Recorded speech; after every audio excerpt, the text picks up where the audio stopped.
What's up, my people? People of the world. How y'all doing today? Well, once again, I'm sitting down to talk about things that are of interest to me, and every time I do, I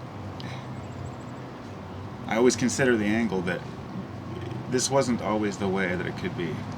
That a person could freely exchange the information that they want without being persecuted, without being imprisoned, without being burned at the stake.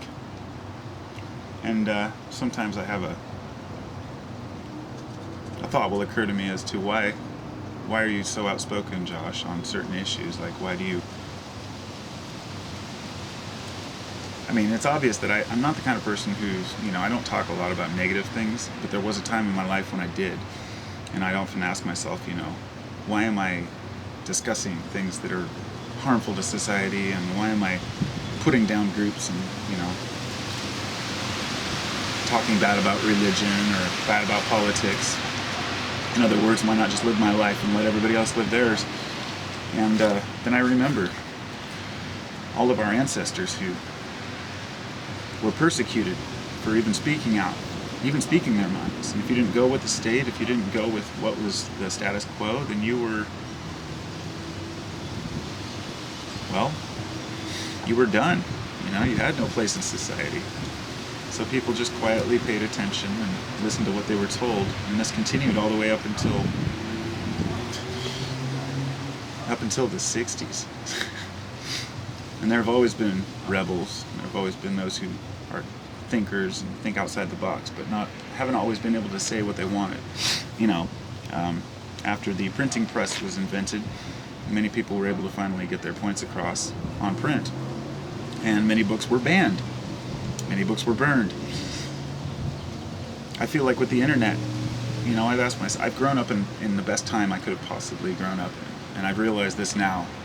In my, now that I'm almost 40, I can look back and say, I was able to grow up during a time when we had no internet, yet still be young enough when it came out to be able to understand and use it. So I know what information was like before it, and there were a lot of books exposing a lot of things, but no way to really relate or express this to other people and to share it with other people. And with the internet came that ability. It's something we all take for granted, especially the kids today. Any kid, anybody who's in their early 20s, it's just the way it is. The internet's always been there. And it's like a video I did earlier where I was talking about how the time between now and 9/11 is the same as when I was in high school. The time between 9/11 the time when I was in high school and Vietnam War, which seemed like an eternity ago, but it was just half of a generation ago. And now it was a full generation ago, but the time perspective, it really, I don't know. It's just an amazing thing, the way that we see the world. So I'm going to go ahead and finish this out now because that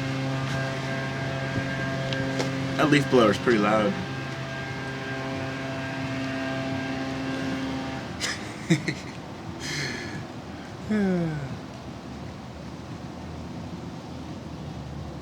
Oh, he must have heard me.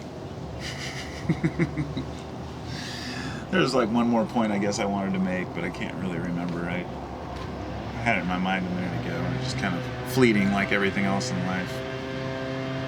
But, I guess to wrap it up, the whole point, that's what I was trying to make, was that why I speak out about things is because I'm paying homage to my ancestors who couldn't. So, take care, everybody.